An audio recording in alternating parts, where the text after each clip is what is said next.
Ladies and gentlemen, welcome back to the VConfus channel, where today I'm going to be playing some more Clash Royale. Well, I'm not really playing, I'm more showing you guys some replays, because in the Princess Challenge, I beat it. I went 10-2. I got this emote now. It's really cool. Oh my gosh, it's amazing. Oh, look at this. Oh my goodness, it's beautiful. It's just fantastic. I just love this emote. It's great. It's actually not the greatest emote ever, but it's okay. You know, I'm still enjoying the emote. It's okay. We're still living with it. Anyway, so we're going to show you some replays today. We're going to start off with, let's start off up here with a few replays from the top, and then I'll show you this replay where I went 2-1. This was a super nice game. But yeah, I basically breezed through this tournament, and then basically the last two wins, last two wins I had defeat before each one. I was actually really worried going into this last battle. But I'm gonna show you. I'll show you guys one replay where I guess we'll show the final match, I guess, first, and then I'll show the lead up match. I guess I can talk about each decision I made into the draft.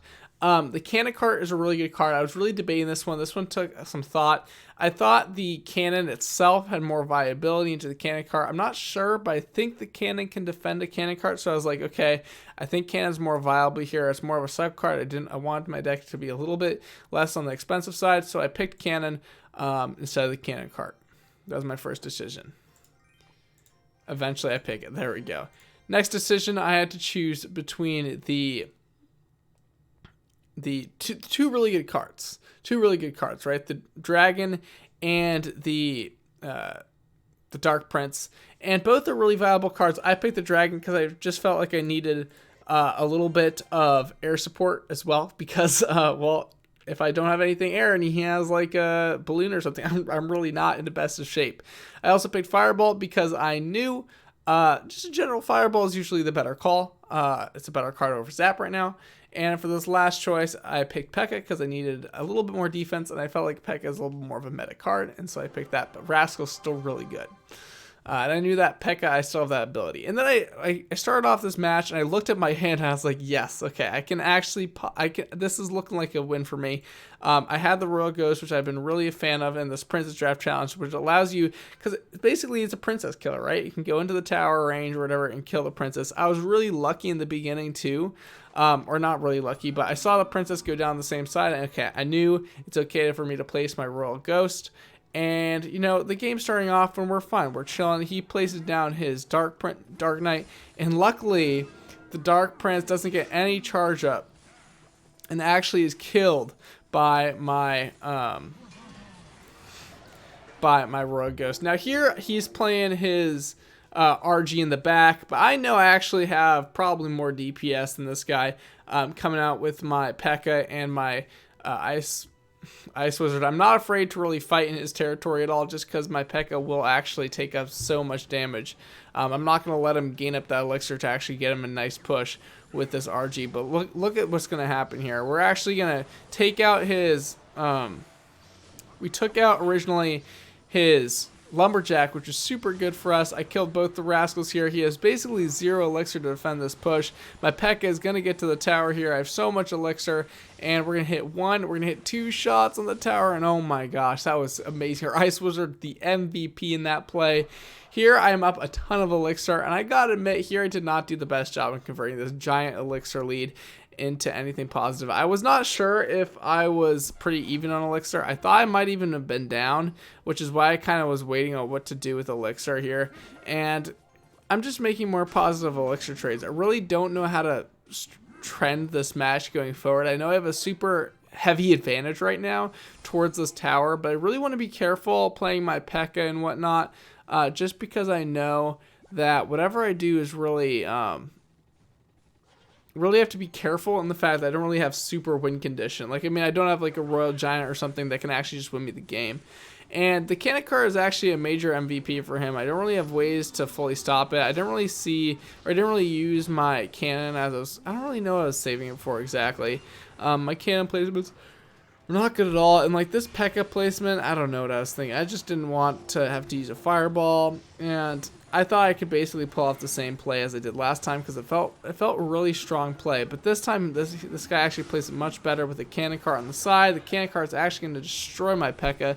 with DPS, and it's going to go down the lane, and I'm going to have basically nothing to stop it. Luckily, I do have a Royal Ghost to help me out in the defense, but this game is not, I mean, it's okay, but like, again, I feel like I'm losing the grip a little bit here, and I felt like I was rushing things a little bit. So now I'm behind in mana right now. I really got to be conscientious of what I'm doing, and this is where I start to like, I feel like focus in or hone in the battles more, because I have to get a better sense. So I see the Royal Giant come down. I got my wall breakers on the other side, and those wall breakers were huge. By getting to the tower, I knew he didn't have too much to defend it with, and he really couldn't overcommit because he was kind of low in elixir too. And that's when I fireball, get the win. That's how I get my 10 wins for the emote in this challenge. All right, let's show a loss now, real quick. Chun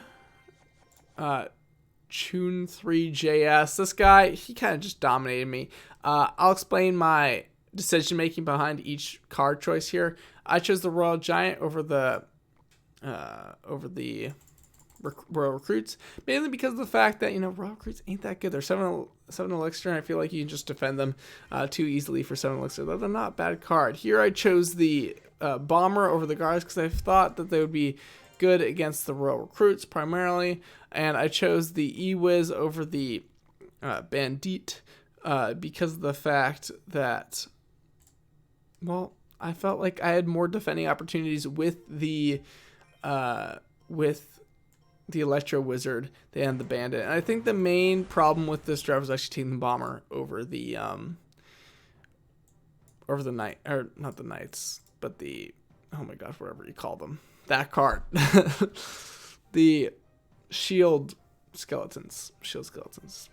Here I have the Ram Rider as well, which is a nice little bonus. It's a good card. I really have not used it. I unlocked it recently. And fun fact, I didn't know. Actually, this is like where this whole game was just an oof. I didn't know that the bomb tower actually couldn't kill those troops. Why am I blanking on this? This is so easy. Think. I didn't know the bomb tower could kill the elite barbs. It's one thing I did not know. And here I feel fairly down. I thought I was kind of down on elixir. I felt like it was pretty good trade on his part, but it was a good defense. I really am noticing here, though, that I really don't have the cards to counter hits. I really have nothing to prevent this from happening. I put down my E-Wiz. It was my best option. I mean, I could have done with my bomber tower, but it just felt like the E-Wiz laid more potential. You know, I had more, I don't know, I had more opportunities with the E-Wiz. Here, I really don't know what I'm doing. I wait until I'm full, I believe, and then I go with my RG in the back. I have my bomber tower at the ready. And I believe it was pretty much the same placement timing. And right here, I got my Ice Golem off. And he's going to come out with the Royal Recruits, but I think, or no, sorry, the Inferno Dragon. Oh my gosh, this card completely destroyed me. And I never had the correct E-Wiz timing, so I never had my E-Wiz and the Inferno Dragon out. Here, this defense is just impossible. Like, I don't even know what I can do here, and this tower is just completely gone. I mean, I have to defend against so much, and there's just not a lot of possibilities I have, you know, to defend against this stuff. But oh well, we keep persisting on. This game is just one major L, I'd say, for myself. I mean, like, I really didn't have, like, I mean, the elite barbs not get onto this Ice Golem. I mean, that was unfortunate. The Royal Recruits, he hardly ever uses them, but I mean, like, this game was just so hard. I felt like he really had the matchup down. There was not much I felt like I could do, and this game is basically just over. I don't think he gets this tower. But yeah, it was a good game. I tried, you know, we tried our best, but I don't think it wasn't enough. Let's show the last replay today, right here. Oh, not this one. Sorry, not this replay. Another one. Another replay. It's down here somewhere. This 2-1. It's 2-1 replay. So here I am taking the miner over the graveyard, mainly because miner can be good in anything, really. It's a really good card, really strong tournament wise. I took the Spirit Gods mainly because of the fact I knew he had the graveyard, and I took the earthquake because I knew he had the barbarian hut. So this game is pretty intense. I gotta say, this guy does not really have a necessarily good matchup to all of our counters. So I feel like I misplayed quite a bit actually in this match. But the golem really gave us a run for our money because he really didn't have much to do against this golem. Mainly from the fact that like his lightning really took care of our defenses really well.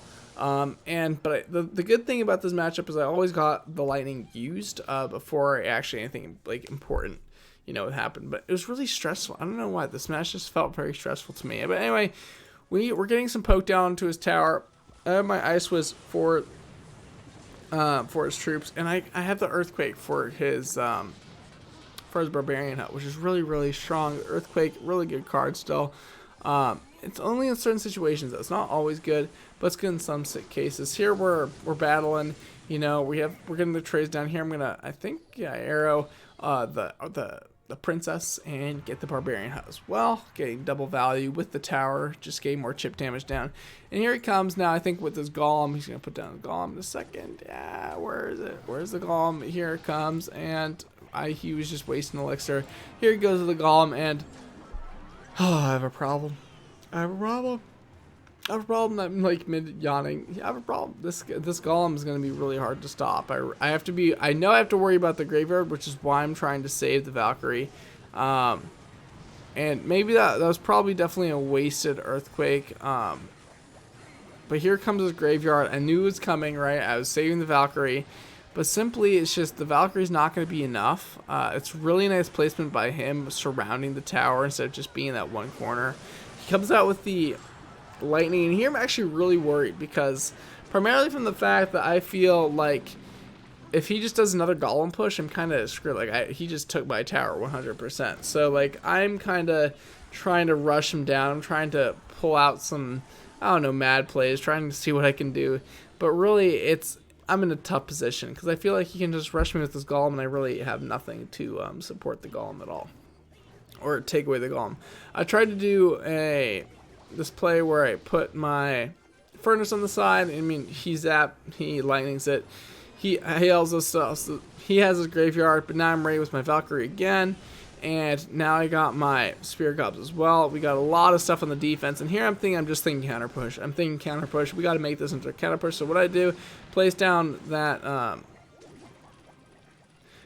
furnace, get my miner all the way to the end, and this is going to be a good game, probably just from the fact that this counter push is going to be so strong.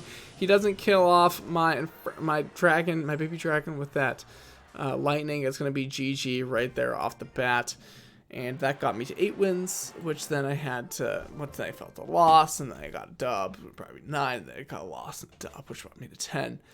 But yeah, I got it without I spent any gems, restart. I got clean 10-2, which is pretty nice. But yeah, anyway, see y'all later. Peace out. Have a fantastic day. And yeah, toodaloo.